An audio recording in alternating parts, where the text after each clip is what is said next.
అందరికీ నమస్తే. Welcome to real it analysis series. ఇప్పటి వరకు మన యూట్యూబ్ ఛానల్ ఎవరైనా సబ్స్క్రైబ్ చేసుకోకపోతే please subscribe our YouTube channel like this video. మనం ఈరోజు పైథాన్లో ఫంక్షన్స్ గురించి నేర్చుకుందాం. మనం advanced functions and advanced topics కాకుండా మనం మన డేటా అనాలిసిస్కి ఎంతైతే మనకు అవసరం పడుతుందో సో అలా అంతవరకు మాత్రం నేర్చుకుందాం. ఫస్ట్ మనం as usual what is function in Python అని చూద్దాం. ఓకే, అసలు పైథాన్లో మనకు ఫంక్షన్ అంటే ఏంటి అంటే ఒక బ్లాక్ ఆఫ్ కోడ్ని మనం రిపీటెడ్గా ఎప్పుడైనా కానీ ఎగ్జిక్యూట్ చేయాలనుకున్నప్పుడు సో మళ్ళీ ఆ బ్లాక్ ఆఫ్ కోడ్ని రాయకుండా ఒక ఫంక్షన్లో స్టోర్ చేసుకొని మనకి ఎప్పుడు కావాలంటే అప్పుడు ఆ ఫంక్షన్ని కాల్ చేసి మనము ఆ బ్లాక్ ఆఫ్ కోడ్ని ఎగ్జిక్యూట్ చేయొచ్చు అనమాట. సో ఇక్కడ ఒక బ్లాక్ ఆఫ్ కోడ్ని రిపీటెడ్గా మనము ఎగ్జిక్యూట్ చేయాలి అంటే for loop like while loop use చేసుకోవచ్చు కదా అని మీకు ఒక క్వశ్చన్ రావచ్చు. But for loop and while loops ఎలా అంటే అవి ఆటోమేటిక్గా లూప్లో మనం ఇచ్చే కండిషన్ బట్టి సో అవి రన్ అవుతాయి అన్నమాట. కానీ ఫంక్షన్ అనేది అలా కాదు. ఫంక్షన్ అనేది యూజర్ అనేది మాన్యువల్గా కాల్ చేయాలి. ఓకే, అది పారామీటరైజ్డ్ ఫంక్షన్ కానీ ఎలాంటి ఫంక్షన్ లైక్ నార్మల్ ఫంక్షన్ లాంటిదైనా సో ఒక యూజర్ అనేవాడు ఆ ఫంక్షన్ని కాల్ చేస్తే సో ఒక బ్లాక్ ఆఫ్ కోడ్ని అతను ఎగ్జిక్యూట్ చేయగలుగుతాడు అనమాట. ఇక్కడ నేను సింపుల్గా డెఫినేషన్ రాస్తాను. A function is a reusable block of code that performs a specific task. Okay, so ఇంతకు మించి డెఫినేషన్ ఏం అవసరం లేదు. A function is a reusable block of code that performs a specific task అన్నమాట. ఓకేనా, మనం ఇంకా టాపిక్లోకి వెళ్ళిపోతే ఫస్ట్ బేసిక్ ఫంక్షన్ సింటాక్స్ చూద్దాం. Basic function syntax in Python. Okay, మనం బేసిక్గా ఎలా రాస్తాము అంటే ఇక్కడ మల్టీలైన్ కామెంట్ తీసుకుంటున్నాను. మనం ఫస్ట్ డెఫ్ అని రాయాలన్నమాట. సో డెఫ్ అంటే డిఫైన్. ఓకే, డిఫైన్ ఫంక్షన్ ఏమి అంటే ఈ ఫంక్షన్ని డిఫైన్ చేయి. ఓకే, ఈ ఫంక్షన్ని క్రియేట్ చేయని చెప్తాను అన్నమాట మన పైథాన్కి. Okay, define function name. ఇక్కడ మనం ఏ ఫంక్షన్ నేమ్ కావాలంటే మనకు నచ్చింది రాసుకోవచ్చు. సో ఫంక్షన్ నేమ్ ఆఫ్ అని ఇచ్చేసి ఆ తర్వాత కింద మనము మొత్తము ఇక్కడ ఒక కోడ్ రాసుకోవచ్చు అనమాట, లైక్ బ్లాక్ ఆఫ్ కోడ్. ఓకేనా, ఇక్కడ బ్లాక్ ఆఫ్ కోడ్. సో ఈ కోడ్ మనకు ఏది రన్ అవ్వాలంటే అది మనము ఇక్కడ రాసుకోవచ్చు అనమాట. ఫంక్షన్ లోపల మనము స్పెసిఫిక్ బ్లాక్ ఆఫ్ కోడ్ రాయొచ్చు అనమాట. సో ఇప్పుడు ఒక సింపుల్ ఫంక్షన్ ఎలా రాయాలో చూద్దాం. అసలు ఆ ఫంక్షన్ కూడా ఎలా ఉపయోగపడుతుందో చూద్దాం. ఇప్పుడు నాకు ఒక యూట్యూబ్ ఛానల్ ఉంది. ఓకే, ఇప్పుడు నేను ఎలా అంటే నాకు సబ్స్క్రైబ్ అయిన ప్రతి ఒక్కరికి నేను welcome to real data analysis series, please subscribe our YouTube channel and like this video and continue learning, happy learning అని నేను ఒక మెసేజ్ పంపాలన్నమాట. ఇలా వచ్చిన ప్రతి ఒక్క అతనికి మనము ఇలా ఒక కోడ్ రాయాలి అంటే జస్ట్ నార్మల్గా ప్రింట్ ఆఫ్ అని చెప్పేసి, ఓకే, ప్రింట్ ఆఫ్ అని చెప్పేసి welcome to real data analysis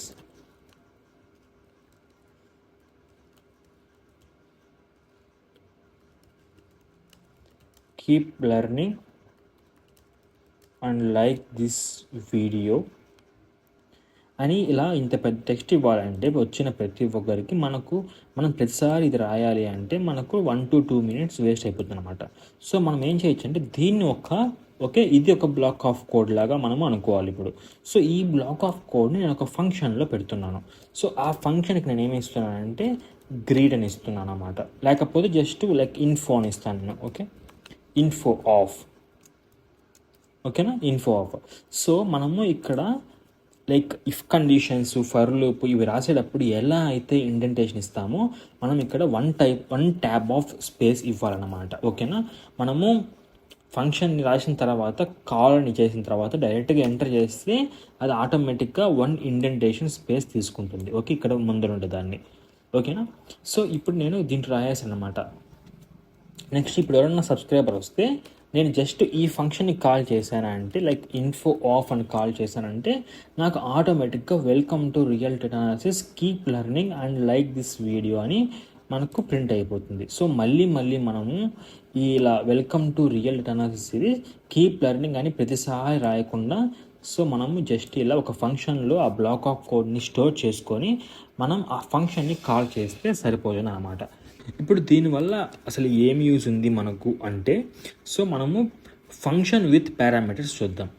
ఓకేనా, సో ఇక్కడ చూపిస్తాను.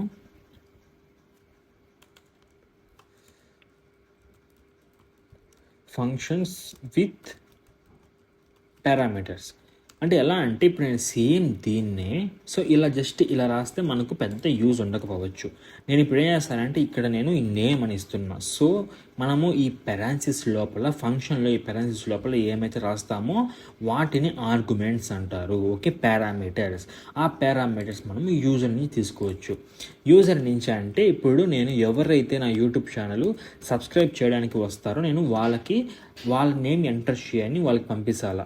ఓకే, ఎలా పంపిస్తాం మనము యూజర్ కాడి నుంచి ఇన్పుట్ తీసుకుంటాం. సో ఎలా తీసుకుంటాము, ఎంటర్ యువర్ నేమ్.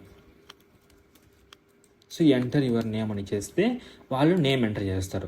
సో ఆ నేమ్ వచ్చేసి మనము ఈ ఫంక్షన్లోకి పాస్ చేయాలి. ఓకేనా, సో ఈ ఫంక్షన్లోకి పాస్ చేస్తానే మనము ఇంకా ఈ మెసేజ్లో వాడుకోవచ్చు అనమాట. సో ఎలా అంటే welcome to real data analysis అని చెప్పి ఇక్కడ నేమ్ ఇద్దాం అనుకుంటున్నాను ఇప్పుడు. ఓకేనా, సో ఆ నేమ్ ఎలా ఇద్దాం అనుకుంటున్నానంటే సో ప్లస్ అని పెట్టేసి నేను ఇక్కడ నేమ్ అని రాస్తున్నాను. ఓకే, నేమ్ అని వచ్చేసి మళ్ళీ ప్లస్, ఆ తర్వాత ఇలా.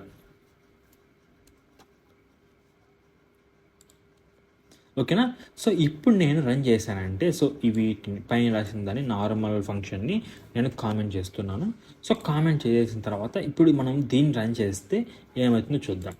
సో ఇప్పుడు రన్ చేస్తే యూజర్ని మనము నీ నేమ్ ఎంటర్ అని అక్కడ అడుగుతున్నాం, ఎంటర్ యువర్ నేమ్ అనేది.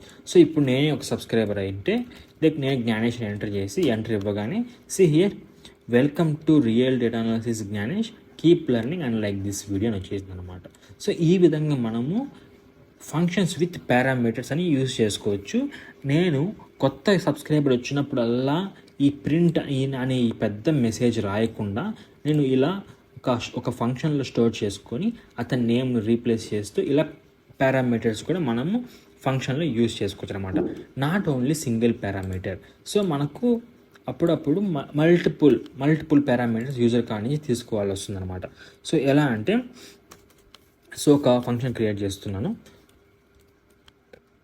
డెఫ్ స్టూడెంట్ అని చెప్తున్నాను నేను. ఓకే, డెఫ్ స్టూడెంట్ ఒక ఫంక్షన్ క్రియేట్ చేసి దాంట్లో నేను ఆర్గ్యుమెంట్స్ అనేది నేమ్ అండ్ కోడ్స్ తీసుకుంటున్నాను. Okay, parameters. So name and code చూసుకునేసి ఇక్కడ ప్రింట్ ఏం చేద్దాం అనుకుంటున్నాను అంటే జస్ట్ లైక్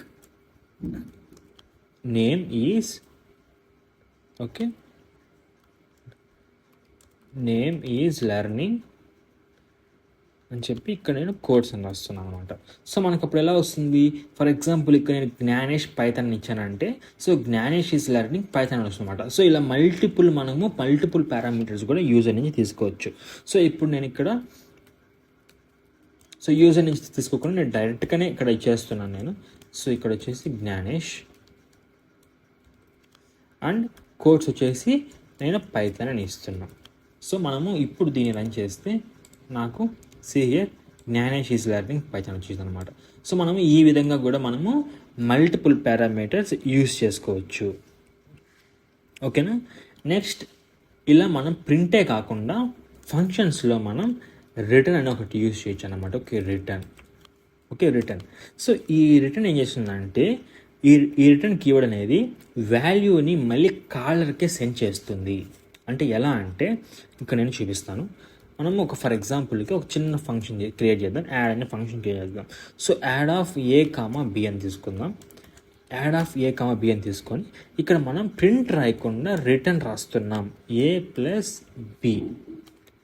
ఓకేనా, సో ఇక్కడ ఏమవుతుందంటే మనము ఈ ఫంక్షన్ కాల్ చేసేటప్పుడు ఏదన్నా ఒక వేరియబుల్కి అసైన్ చేసి కాల్ చేయాలి. అంటే ఎలా అంటే result is equal to add of 4,7 అని నేను ఇచ్చేస్తున్నా పారామీటర్స్. ఆ తర్వాత మనం ఇప్పుడు ఈ వేరియబుల్ని ప్రింట్ చేయాలి, ప్రింట్ రిజల్ట్. ఓకేనా? So I'm going to comment that one. Okay, ఇప్పుడు నేను ఈ విధంగా రిటర్న్ అని రాశాను. సో ఇక్కడ ఏమవుతుందంటే ఫస్ట్ మనము ఈ ఫంక్షన్ని కాల్ చేసేటప్పుడే మనం ఒక వేరియబుల్కి అసైన్ చేసేసాం. Result is equal to add of అని ఒక వేరియబుల్కి అసైన్ చేసేసాం. అసైన్ చేసిన తర్వాత ఏం చేస్తుందంటే ఈ యాడ్ ఆఫ్ 4,7 అనేది ఒక ఫంక్షన్కి కాల్ చేస్తుంది. సో కాల్ చేసి రిటర్న్ a+b అనేది అంటే 4+7 ఎంత 11. సో ఇక్కడ రిజల్ట్ ఈజ్ ఈక్వల్ టు 11 అని స్టోర్ అవుతుంది. మనం ఈ రిజల్ట్ని ప్రింట్ చేసినప్పుడు మనకు 11 అని ప్రింట్ అవుతుంది అనమాట. ఓకే, 11 సి హియర్ నాకు 11 అని ప్రింట్ అయిందనమాట. సో ఇప్పుడు ఓకే, ఇప్పుడు నేను వాట్ ఈస్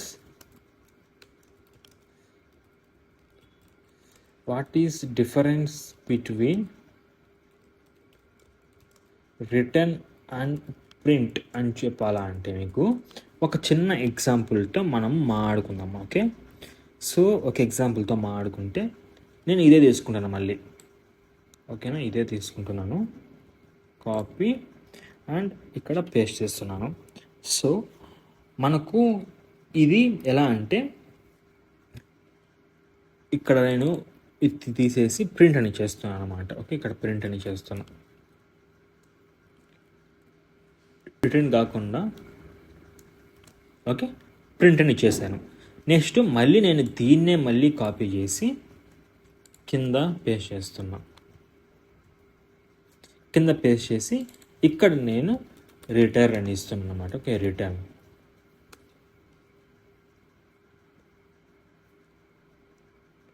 ఓకే, పైన దీన్ని కామెంట్ చేద్దాం. సో ఇక్కడ మీకు డిఫరెన్స్ చూపించడానికి నేను టూ ఫంక్షన్స్ రాశాను అనమాట. ఓకే, ఇక్కడ 2 ఫంక్షన్స్ రాశాను అనమాట. సో ఇదొక ఫంక్షన్. సో ఇక్కడ నుంచి డెఫ్ యాడ్ ఆఫ్ అనేది ఇదొక ఫంక్షను. సో నెక్స్ట్ వచ్చేసి ఇక్కడ నేను డెఫ్ యాడ్ 1 ఆఫ్ అని రాస్తున్నాను. యాడ్ 1 ఆఫ్, రెండు యాడ్ ఆఫ్ వద్దు, నేను యాడ్ 1 ఆఫ్. సో ఇక్కడ మనం సేమ్ వాల్యూస్ ఇస్తున్నాం అనమాట. ఓకే, సేమ్ వాల్యూస్ ఇస్తున్నాం, కానీ ఇక్కడ మనం ప్రింట్ అని ఇచ్చాము, ఇక్కడ మనం రిటర్న్ అని ఇచ్చామన్నమాట. సో ఇప్పుడు ఈ రెండు ఫంక్షన్స్కి డిఫరెన్స్ ఏంటి అని చూస్తే ఈ ఫంక్షన్ ఏం చేస్తుందంటే ఫస్ట్ ఫంక్షన్ని కాల్ చేస్తుంది. ఫంక్షన్ని కాల్ చేస్తే ఇక్కడే మనకు ప్రింట్ a+b అనేది మనకు 11 అని ఇక్కడే ఇచ్చేస్తుంది అనమాట. సో ఇక్కడే ఇచ్చేసి మళ్ళీ మనం ఇక్కడ రిజల్ట్ని ప్రింట్ చేస్తున్నాం. సో ఇక్కడ మళ్ళీ మనం రిజల్ట్ని ప్రింట్ చేసినప్పుడు నన్ అని ప్రింట్ అవుతుంది. ఓకే, నన్ అని ప్రింట్ అవుతుంది అనమాట. ఎందుకు అంటే రిజల్ట్లో ఎలాంటి వాల్యూ లేదు. ఓకేనా? సో ఇక్కడ ఏం చేస్తుంది మనకు, ఇక్కడ ప్రింట్ రిజల్ట్ అనేది 11ని ప్రింట్ చేస్తుంది అనమాట. సో ఎందుకు అంటే మనము ఈ a+b అనే వాల్యూని మనం రిటర్న్ చేసి కాలర్కి మళ్ళీ సెండ్ చేస్తున్నాం. సో ఇప్పుడు మొత్తం నేను ఇప్పుడు ఒకసారి రన్ చేస్తే సి హియర్ నాకు ఫస్ట్ ఫంక్షన్కి 11 అండ్ నన్ అని వచ్చింది. 11 వచ్చేసి ఈ లైన్కి వచ్చింది. సో నన్ వచ్చేసి నాకు ఈ ప్రింట్ ఆఫ్ రిజల్ట్కి వచ్చింది. నెక్స్ట్ ఈ ఫంక్షన్లో ఈ ప్రింట్ ఆఫ్ రిజల్ట్కి నాకు 11 అని ప్రింట్ అయింది అనమాట. సో ఈ విధంగా ప్రింట్ అంటే మనకు డైరెక్ట్గా టెర్మినల్లో ప్రింట్ చేసేస్తుంది. అండ్ ఇదేమో మనకు డైరెక్ట్గా టెర్మినల్లో ప్రింట్ చేయకుండా వేరియబుల్కి అసైన్ చేసేసి మనం ఆ తర్వాత ఆ వేరియబుల్లో ఉండేదాన్ని మనం ప్రింట్ చేసుకోవచ్చు అనమాట. ఓకేనా, అర్థమైంది? ఇప్పుడు మనకు ప్రింట్కి రిటర్న్కి డిఫరెన్స్ ఏంటో అర్థమైంది అని అనుకుంటున్నాను. ఓకేనా, నెక్స్ట్ మనము డిఫాల్ట్ పారామీటర్స్ అంటే ఎలా అంటే కొన్నిసార్లు మనము డిఫాల్ట్గా పారామీటర్స్ ముందే ఇచ్చేయచ్చు అనమాట. ఇప్పుడు ఎలా అంటే ఓకే, నేను మళ్ళీ ఇవన్నీ కామెంట్ చేస్తున్నాను. సో ప్రతిసారి ఎందుకు బ్రో అన్నీ కామెంట్ చేస్తున్నావు అంటే మీకు చెప్పాను. సో మనం ఎస్క్యూఎల్లో లాగా కాదు. ఎస్క్యూఎల్ ఎలా అంటే మనం పర్టికులర్ కోడ్ని లైక్ ఇలా సెలెక్ట్ చేసుకొని మనం రన్ చేస్తే అది మాత్రమే ఎగ్జిక్యూట్ అవుతుంది అనమాట. సో మనకు పైథాన్ అలా కాదు. పైథాన్లో మనం రన్ చేసిన ప్రతిసారి పైథాన్ ఫైల్ మొత్తం ఎగ్జిక్యూట్ అవుతుంది. అందుకని నేను మల్టిపుల్ అవుట్పుట్స్ ఇక్కడ రాకుండా నేను అలా చేస్తున్నాను. ఇక్కడ నేను డిఫాల్ట్ పారామీటర్స్ చూద్దాం. డిఫాల్ట్ పారామీటర్స్ అంటే ఏంద్రా అంటే మనం అప్పుడప్పుడు లైక్ ఫర్ ఎగ్జాంపుల్ ఓకే ఇక్కడ నేను ఒక చిన్న వెల్కమ్ ఫంక్షన్ క్రియేట్ చేస్తున్నాను. ఎలా అంటే నాకు ఒక హోటల్ ఉంది. ప్రతిసారి వచ్చినప్పుడల్లా నేను అతనికి లైక్ ఆ ఇన్పుట్ అనేది తీసుకొని నేను ఓకే గెస్ట్ ఓకే ఇన్పుట్ అనేది తీసుకొని నేను అతనికి వెల్కమ్ చేయాలి. అంటే ఏ విధంగా అంటే ఇక్కడ ప్రింట్ ఆఫ్ అని ఇచ్చేసి వెల్కమ్ కామన్ నేమ్. సో మనము ఇక్కడ ఇలా ఇవ్వాలన్నమాట. ఫర్ ఎగ్జాంపుల్ ఇఫ్ యూజర్ అనేవాడు మనకు నేమ్ ఎంటర్ చేయకుండా వెళ్ళిపోయాడు. ఓకే ఇక్కడ మనం నేమ్ అని తీసుకొని ఇన్పుట్ తీసుకుంటున్నాం. ఇన్పుట్ ఆఫ్ అనేసి ఇక్కడ మనము ఎంటర్ యువర్ నేమ్ అని ఇచ్చాము. ఆ తర్వాత మనము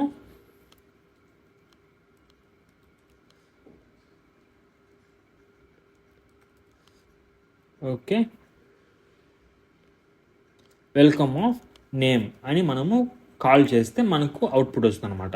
ఇక్కడ నేను ఇప్పుడు దీన్ని రన్ చేస్తే అది నన్ను నేమ్ ఎంటర్ చేయమని అడుగుతుంది అనమాట. ఓకే ఇక్కడ గెస్ట్ కాల్ పెట్టడం మర్చిపోయాను. ఓకే ఇక్కడ ఎంటర్ యువర్ నేమ్ అని వచ్చింది. ఓకేనా ఎంటర్ యువర్ నేమ్. ఇక్కడ నేను జ్ఞానేష్ ఎంటర్ చేస్తున్నాను. సో జ్ఞానేష్ ఎంటర్ ఇచ్చేస్తాను. సి హియర్ మనకు వెల్కమ్ జ్ఞానేష్ వచ్చిందనమాట. ఇది ఎలా అంటే మనము ఇచ్చాము ఇక్కడ ఓకే నేమ్ అనే దానికి మనము జ్ఞానేష్ ఇచ్చాము. అది ఈ ఫంక్షన్ లైక్ వెల్కమ్ ఫంక్షన్ని కాల్ చేసి మనకు ఇచ్చిందనమాట. కానీ మనకు డిఫాల్ట్గా ఇక్కడ name is equal to guest అని ఇచ్చాము. అంటే ఫర్ ఎగ్జాంపుల్ ఎప్పుడున్నా కానీ మనము ఇలా నేమ్ ఇవ్వకుండా డైరెక్ట్గా వెల్కమ్ అనే దాన్ని ఫంక్షన్ని కాల్ చేసేసాం అనుకోండి. సో నేను దీన్ని కామెంట్ చేస్తున్నాను. ఓకే దీనికి కామెంట్ చేస్తున్నాను. ఇప్పుడు మనము ఈ నేమ్ అనే పారామీటర్ని మనం ఇవ్వకుండా బై మిస్టేక్ ఈ ఫంక్షన్ జస్ట్ వెల్కమ్ ఆఫ్ అనే దాన్ని కాల్ చేసేసామంటే మనకు జస్ట్ వెల్కమ్ అని రాకుండా వెల్కమ్ గెస్ట్ అని వచ్చేదానికి నేను డిఫాల్ట్గా అంటే సేఫ్టీకి అక్కడ ఇచ్చాను అనమాట. సి హియర్ నాకు ఇప్పుడు ఎంటర్ నేమ్ అని అడిగింది. సో ఎంటర్ నేమ్ ఏం ఇవ్వకపోయినా కూడా నాకు సి హియర్ వెల్కమ్ గెస్ట్ అని వచ్చేసింది అనమాట. ఓకేనా. సో మనము ఒకవేళ పడి ఏం నేమ్ ఇవ్వకుండా మనము ఎంటర్ కొట్టేసాం అంటే బై మిస్టేక్ మనకు అక్కడ జస్ట్ ఏమైనా ఎర్రర్స్ అలా రాకుండా వెల్కమ్ గెస్ట్ అని ప్రింట్ అవ్వాలి. అంటే మనము ఇలాంటి డిఫాల్ట్ పారామీటర్స్ అనేవి యూజ్ చేసుకోవచ్చు. ఓకేనా. నెక్స్ట్ వచ్చేసి కీవర్డ్ ఆర్గ్యుమెంట్స్ కూడా ఉంటాయన్నమాట. కీవర్డ్ ఆర్గ్యుమెంట్స్ అంటే మనం ఇచ్చేటప్పుడే దేనికి ఏది ఇవ్వాలా అని మనం తీసుకోవచ్చు. ఎందుకు అంటే keyword arguments very very important. ఓకేనా. నేను ఇక్కడ అన్ని కామెంట్ చేసి ఇక్కడ రాస్తాను కీవర్డ్ ఆర్గ్యుమెంట్స్ అని రాస్తాను.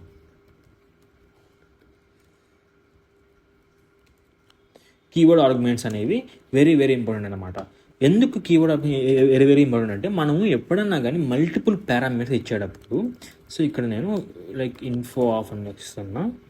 ఇన్ఫో ఆఫ్ అని ఇచ్చేసి ఇక్కడ నేమ్ అండ్ ఏజ్ అని ఇస్తున్నాను అనమాట. సో ఇక్కడ కింద ఆ తర్వాత నేను print of my name is comma name and I am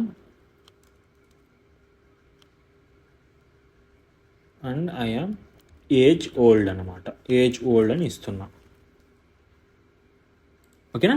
ఇప్పుడు ఇది ప్రింట్ అవ్వాలా అని ఇచ్చాను అనమాట నేను. సో ఇక్కడ మనము ఎలా పంపించాలి, మనం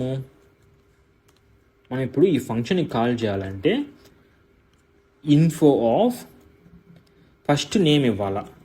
ఓకే జ్ఞానేష్. ఆ తర్వాత ఏజ్ వచ్చేసి మనం 23 అని ఇవ్వాలన్నమాట. సో ఇప్పుడు మనం రన్ చేసామనుకోండి మనకి ఇక్కడ చూడండి my name is Gnanesh and I am 23 old అని వచ్చిందన్నమాట. ఓకే 23 ఇయర్స్ ఓల్డ్ అని రావాలి. ఇక్కడ ఇయర్స్ అని ఇస్తాను. ఓకే 23 ఇయర్స్ ఓల్డ్ అని మనకు ఇక్కడ నీట్గా ప్రింట్ అయిందనమాట. ఓకేనా. ఇప్పుడు బై మిస్టేక్ నేను సో ఈ నెంబర్ అనేది ఓకే ఈ 23 అనేది నేను సో ఫ్రంట్ ఇక్కడ ఇచ్చేసాను అనుకోండి. ఇలా ఫస్ట్ నేమ్ ఇవ్వకుండా ఫస్ట్ నెంబర్ ఇచ్చాను అనుకోండి నేను. సో మనకి ఇప్పుడు ఏ విధంగా వస్తుంది చూద్దామా output. See here my name is 23 and I am Gnanesh years old అని వచ్చింది అనమాట. సో ఇది తప్పు కదా. ఓకే మై నేమ్ ఈజ్ 23 అని వచ్చేసింది అనమాట. సో ఇలా ఎందుకంటే ఫంక్షన్ అనేది మనం ఏది ఫస్ట్ ఇస్తామో అదే ఎత్తుకొని పోయేసి ఫస్ట్ పారామీటర్కి ఇచ్చేస్తుంది అనమాట. అదే మనకు ఫస్ట్ ఆర్గ్యుమెంట్ లాగా అది కన్సిడర్ చేస్తుంది ఫంక్షన్.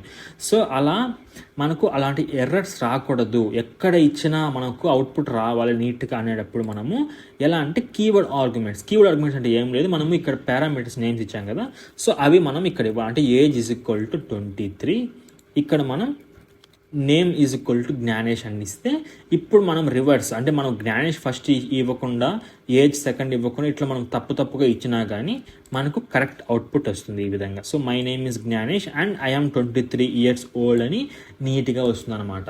అందుకని మనకు కీవర్డ్ ఆర్గ్యుమెంట్స్ అనేటివి వెరీ ఇంపార్టెంట్.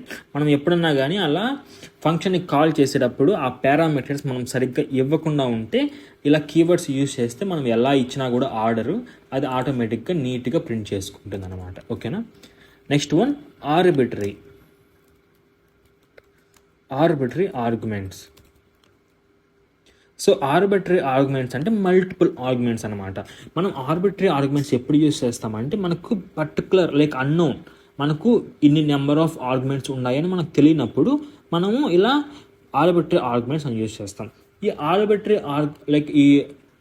ఆర్గ్యుమెంట్స్ యూజ్ చేయాలి అంటే ఇక్కడ మనము ఈ ఇన్ఫోలో మనం ఎలా అయితే నేము ఏజ్ అని ఇచ్చామో మనం అలా ఇవ్వకుండా మనం ఇక్కడ స్టార్ ఆర్గ్స్ అని ఇవ్వచ్చు అనమాట. ఇప్పుడు ఫర్ ఎగ్జాంపుల్ నేను నెంబర్స్ ప్రింట్ చేద్దాం అనుకుంటున్నాను, నెంబర్స్ ఆఫ్, కానీ ఎన్ని నెంబర్స్ ఇస్తాడో యూజర్ నాకు తెలియదు. అలాంటప్పుడు నేను ఆర్గ్స్ స్టార్ అని యూజ్ చేయాలి మనం ఇక్కడ. ఓకేనా. స్టార్ కన్ఫర్మ్గా యూజ్ చేయాలి ముందర. ఓకే. స్టార్ ఆర్గ్స్ అని యూజ్ చేసి ఆ తర్వాత నేను print of args. Okay. Print of args అని ఇచ్చేసి నేను ఇప్పుడు ఈ ఫంక్షన్ ఓకే నెంబర్స్ అనే ఫంక్షన్ని కాల్ చేస్తాను. సో ఇప్పుడు నేను 10, 20, 30, 40 ఇలా ఎన్ని నెంబర్స్ అయినా ఇవ్వని నాకు అవుట్పుట్ అనేది నీట్గా వస్తుందన్నమాట. See here 10, 20, 30, 40. ఓకేనా. సో నార్మల్గా అయితే ఇలా రాదు. సో నార్మల్గా అయితే మనము ఇక్కడ ఆర్గ్స్ అని తీసేస్తే సో ఇక్కడ స్టార్ తీసేసాం అనుకోండి, ఇప్పుడు ఏంటంటే ఇది ఒక సింగిల్ పారామీటర్ అనమాట. సింగిల్ పారామీటర్లో మనము ఇలా మల్టిపుల్ ఇన్సర్ట్ చేసాము అంటే మనకి ఎర్రర్ వస్తుంది అనమాట. See here numbers of function takes 1 position argument but 4 were given. అంటే ఈ ఆర్గ్స్ అనేది ఇది ఒక పారామీటర్, లైక్ ఇది ఒక పారామీటర్ నేమ్ అనమాట. ఈ నెంబర్స్ అనే ఫంక్షన్ అనేది ఒక్క ఆర్గ్యుమెంట్ తీసుకుంటుంది. నువ్వు 4 ఇచ్చేసినావు అంటే 10 ఒకటే ఇవ్వాలి మనం. ఈ 20 అంటే అని మల్టిపుల్ వాల్యూస్ ఇస్తే లైక్ మనకి ఎర్రర్ వస్తుంది అనమాట. అందుకనే మనం ఇక్కడ సో స్టార్ అని పెట్టాము అంటే ఎన్ని ఇచ్చినా కూడా అది మల్టిపుల్ ఆర్గ్యుమెంట్స్ లాగా తీసుకునేసి మనకు నీట్గా ఇలా ప్రింట్ చేస్తుంది 10, 20, 30, 40 అని. సో ఈ విధంగా మనము ఆర్బిటరీ ఆర్గ్యుమెంట్స్ అనేటివి ఎప్పుడన్నా మల్టిపుల్ వాల్యూస్ మనకు తెలియనప్పుడు మనం యూజ్ చేసుకోవచ్చు అన్నమాట. ఆర్బిటరీ కీవర్డ్ ఆర్గ్యుమెంట్స్ చూద్దాం. ఆర్బిటరీ కీవర్డ్ ఆర్గ్యుమెంట్స్ అంటే సేమ్ మనం ఇక్కడ తీసుకున్నాం కదా, సేమ్ ఇలానే ఇక్కడ నేను కాపీ పేస్ట్ చేస్తున్నాను. కానీ ఇక్కడ ఏంట్రా అంటే నేను ఇక్కడ KW అని పెడుతున్నాను, కీవర్డ్ ఆర్గ్యుమెంట్స్. సో నేను ఇక్కడ అలా ఎందుకు పెడుతున్నాను అంటే కీవర్డ్ ఆర్గ్యుమెంట్స్ అంటే మనము మల్టిపుల్ కీవర్డ్ ఆర్గ్యుమెంట్స్ ఇవ్వడానికి అనమాట. అంటే ఎలా అంటే ఇక్కడ నేను name is equal to Gyanesh. So ఇది ఒక కీవర్డ్ అంటే సో కీ వాల్యూ ఉండే వాటిని ఒక పేరుగా ఓకే ఇక్కడ నేను మళ్ళీ ఏజ్ అని ఇస్తున్నా, ఏజ్ ఈజ్ ఈక్వల్ టు 23 అని. సో ఈ విధంగా మనం మల్టిపుల్ ఇవ్వాలి, లైక్ ఇలా మల్టిపుల్ ఇవ్వాలి, కీ వాల్యూ లాగా ఇవ్వాలి మనం అనుకునేటప్పుడు KW ఆర్గ్స్ అని. కానీ ఇక్కడ స్టార్ మర్చిపోకూడదు, స్టార్ లేకపోతే మళ్ళీ మనకి ఎర్రర్ వస్తుంది అనమాట. ఎందుకంటే మళ్ళీ మనం ఇక్కడ మల్టిపుల్ ఆర్గ్యుమెంట్స్ అనేవి ఫంక్షన్లోకి పాస్ చేస్తున్నాం కాబట్టి. సి హియర్ నాకు ఈ ఎర్రర్ ఎందుకు వచ్చిందంటే సో కీవర్డ్ ఆర్గ్యుమెంట్స్కి మనము ఇక్కడ 2 stars ఇవ్వాలి, నేను మర్చిపోయాను. ఓకే. కీవర్డ్ ఆర్గ్యుమెంట్స్కి 2 stars ఇవ్వాలి, నార్మల్ ఆర్బిటరీ ఆర్గ్యుమెంట్స్ అయితే 1 star సరిపోతుంది. ఓకేనా. ఇక్కడ 2 stars ఇస్తాం మనం. ఇప్పుడు నాకు అవుట్పుట్ అనేది నేమ్ జ్ఞానేష్ అండ్ ఏజ్ 23 అని మనకి ఇలా డిక్షనరీ లాగా ప్రింట్ అవుతుంది అనమాట. ఓకేనా. నెక్స్ట్ మనము local variable and global variables గురించి మాట్లాడుకుందాం. ఈ ఫంక్షన్స్లో local variables and global variables. So local variable అంటే ఎలా అంటే మనకు ఫంక్షన్ లోపల రాసేయడం అనమాట. ఎలా అంటే మనము డెఫ్ ఇక్కడ డెమో ఆఫ్ అని చిన్న ఫంక్షన్ తీసుకొని మీకు ఫాస్ట్ గివ్ చేస్తాను. ఇక్కడ నేను x is equal to 100 like 100 తీసుకునేస్తున్నాను అనమాట. సో ఇక్కడ నేను ప్రింట్ చేస్తున్నా ప్రింట్ ఆఫ్ ఎక్స్ అని. ఓకేనా, మనము ఈ లోకల్ వేరియబుల్ ఓకే ఈ x 100 అనేదాన్ని మనము లోకల్లో మాత్రమే యూజ్ చేయగలుగుతాం. ఓకేనా, ఇక్కడ నేను డెమో ఆఫ్ అని ఫంక్షన్ని కాల్ చేస్తే ఓకే నాకు ఇప్పుడు వస్తుందన్నమాట, నాకు 100 అని వస్తుందన్నమాట. సో నేను మళ్ళీ బయట ఎక్కడన్నా ఇక్కడ మళ్ళీ బయట యూజ్ చేయాలంటే ఎక్కడన్నా ఈ x ఈజ్ ఈక్వల్ 100 అనేది మనకు ఎక్కడ యూజ్ చేయలేము, ఈ ఫంక్షన్లో మాత్రమే యూజ్ చేసుకోగలుగుతాం అనమాట. సో ఈ ఫంక్షన్ లోపల క్రియేట్ చేసి ఈ ఫంక్షన్లో మాత్రమే యూజ్ చేసుకునే వాటిని మనం లోకల్ వేరియబుల్స్ అని పిలుస్తాం. గ్లోబల్ వేరియబుల్స్ అంటే ఎలా అంటే మనం ఫంక్షన్ బయట క్రియేట్ చేసి, ఓకేనా. సో ఇప్పుడు సేమ్ ఇదే, ఓకే. సో ఇక్కడ నేను డెమో1 అండ్ డెమో1 ఇచ్చేస్తున్నాను. ఇక్కడ నేను ఈ వేరియబుల్ తీసుకునేసి ఇక్కడ పైన ఇస్తున్నాను అన్నమాట. ఇక్కడ x ఈక్వల్ టు 1000 ఇద్దాం ఇప్పుడు. So x equal 1000 demo1 print x అని ఇస్తున్నాను. సో ఇప్పుడు నేను రన్ చేస్తే కూడా నాకు ఇక్కడ 1000 అని ప్రింట్ అయింది. సో ఇదేంటంటే గ్లోబల్ వేరియబుల్. మనం ఈ గ్లోబల్ వేరియబుల్ అనేది ఫంక్షన్ బయట రాస్తాము, మనము కోడ్ మొత్తంలో ఎక్కడైనా యూజ్ చేసుకోవచ్చు ఈ x అనే వేరియబుల్ని. బట్ ఈ x అనేది లోకల్ వేరియబుల్ అంటే ఫంక్షన్ లోపల రాస్తాము, దీన్ని ఈ ఫంక్షన్లో తప్ప ఇంకెక్కడ యూజ్ చేసుకోలేము. ఓకేనా. నెక్స్ట్ లాస్ట్ వన్, ఈ ఫంక్షన్స్లో last one but very important ఏంట్రా అంటే రికర్సివ్ ఫంక్షన్స్ అన్నమాట. రికర్సివ్ ఫంక్షన్స్, ఈ రికర్సివ్ ఫంక్షన్స్ ఎలా వర్క్ అవుతాయంటే మనము ఒక ఫంక్షన్ని మళ్ళీ కాల్ చేస్తాం, ఒక ఫంక్షన్ లోపల మళ్ళీ. నాకు ఇక్కడ నేను అవుట్పుట్లో 3, 2, 1 అని ఒక 3 నెంబర్లు కావాలి, అందుకని నేను ఇక్కడ కౌంట్ డౌన్ అని ఇస్తున్నా. కౌంట్ డౌన్ ఆఫ్ n అని చేస్తున్నాను అనమాట. మనము ఒక వాల్యూ తీసుకోవాలని. ఇక్కడ లోపల ఏం చేస్తున్నానంటే ఇక్కడ నేను if n is equal to 0, n అనేది 0 వచ్చిందాక నేను చేద్దాం అనుకున్నాను. If n is equal to 0 అయితే ఇక్కడ మనకు ప్రింట్ ఆఫ్ డన్ అని చెప్పేసి ఇంకా ఆగిపోవాలి, ఇంకా రన్ అవ్వకుండా. అలా లేదు అంటే ఎల్స్ అని చెప్పేసి ఇక్కడ నేను ప్రింట్ ఆఫ్ n, ప్రింట్ అంటే ఆ n నెంబర్ని ఒకసారి ప్రింట్ చేసి ఈ ఫంక్షన్ని మళ్ళీ కాల్ చేయాలి. కౌంట్ డౌన్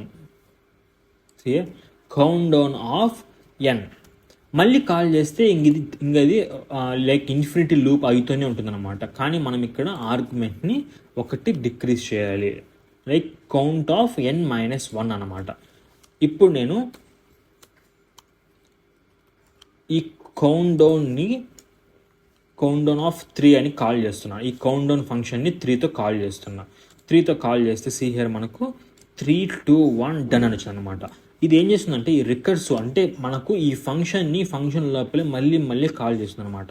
ఎలా చేస్తుందంటే మనం ఇప్పుడు ఈ ఫంక్షన్లోకి మనం 3 అనే ఒక ఆర్గ్యుమెంట్ ఇస్తున్నాం, ఒక పారామీటర్. ఓకే, ఇది ఏం చేస్తుందంటే ఈ n తీసుకునేసి ఇక్కడ n 3. ఇప్పుడు if n is equal to 0, మనకు 0నా n కాదు 3, ఎల్స్ ప్రింట్ n అంటే ప్రింట్ 3 అవుతుంది అనమాట. నెక్స్ట్ కౌంట్ డౌన్ ఆఫ్ 3-1 అంటే 2, కౌంట్ డౌన్ ఆఫ్ 2 అనమాట. సో మళ్ళీ 2 చూస్తుంది, మళ్ళీ 2 చూసి ఇక్కడ 2 ప్రింట్ అవుతుంది. మళ్ళీ ఇక్కడికి వచ్చి కౌంట్ డౌన్ ఆఫ్ 2-1 అంటే కౌంట్ డౌన్ ఆఫ్ 1 అనమాట. మళ్ళీ 1 వస్తుంది అనమాట. సో మళ్ళీ ఇక్కడికి వచ్చేసి ప్రింట్ 1, ఓకే 1 ప్రింట్ అయిపోయి మళ్ళీ ఇక్కడికి వచ్చి కౌంట్ డౌన్ ఆఫ్ 1-1, ఇక్కడ లాస్ట్ కౌంట్ డౌన్ ఆఫ్ 1-1 అంటే 0 చేస్తుంది అనమాట. మళ్ళీ కౌంట్ డౌన్ ఆఫ్ 0 అని వస్తే ఇప్పుడు n అనేది 0 అంటే 0 అవును అనేటప్పుడు డన్ అని ప్రింట్ అయిపోయి మనకు అంతటితో ఈ రికర్సివ్ ఫంక్షన్ కాల్ చేయడం ఆపేస్తుంది అనమాట. ఓకేనా. సో రికర్సివ్ ఫంక్షన్ అనేది ఈ విధంగా వర్క్ అవుతుంది. మనం ఈరోజు వీడియోలో లైక్ ఒక బేసిక్ ఫంక్షన్ అంటే ఎలా రాయాలి, ఒక బేసిక్ ఫంక్షన్ సింటాక్స్ ఎలా రాయాలి, ఆ తర్వాత పారామీటరైజ్డ్ ఫంక్షన్ అంటే ఎలా రాయాలి, సో మల్టిపుల్ పారామీటర్స్ ఎలా ఇవ్వాలి, ఓకే, ఆ తర్వాత keyword arguments and arbitrary keyword arguments, ఆ తర్వాత లోకల్ వేరియబుల్ అంటే ఏంటి, గ్లోబల్ వేరియబుల్ అంటే ఏంటి, and next last one recursive function కూడా ఏ విధంగా రాయాలా అని చూసేసాము. మీకు ప్రాక్టీస్కి కొన్ని క్వశ్చన్స్ ఇస్తాను, అవి ప్రాక్టీస్ చేయండి. అండ్ పైథాన్లో మనము ఇప్పటికీ ఈ డేటా అనాలిసిస్కి ఏమేమి కావాలో మొత్తం నేర్చుకునేసాము. ఇంతకు మించి అడ్వాన్స్డ్ అంటే మనకు యూప్స్ కూడా పెద్దగా అవసరం పడదు డేటా అనాలిసిస్కి. నేను దీంతో పైథాన్ ఇక్కడ స్టాప్ చేసేసి నెక్స్ట్ వీడియోలో మనము అనకొండా లైక్ జుపిటర్ నోట్బుక్ ఏ విధంగా ఇన్స్టాల్ చేయాలో చెప్తాను. మనం దాన్ని ఇన్స్టాల్ చేసుకొని నెక్స్ట్ మనకు రియల్ డేటా అనాలిసిస్కి పైథాన్లో ఎలాంటి ప్యాకేజెస్ నేర్చుకుంటే మేలు అని మనము నెక్స్ట్ పాండాస్, నంపై, మ్యాట్ప్లాట్లిబ్, సీబార్న్ అవన్నీ నేర్చుకుందాము. సో బేసిక్ పైథాన్ అయితే ఇంతటితో కంప్లీట్ అయిపోయింది ఈ వీడియోతో. నెక్స్ట్ వీడియో నుంచి మనము రియల్ డేటా అనాలిసిస్కి ఎలాంటి పైథాన్ ప్యాకేజెస్ అండ్ ఎలాంటి పైథాన్ కాన్సెప్ట్ నేర్చుకోవాలో అవి నేర్చుకుందాం. అంతవరకు బాయ్ బాయ్.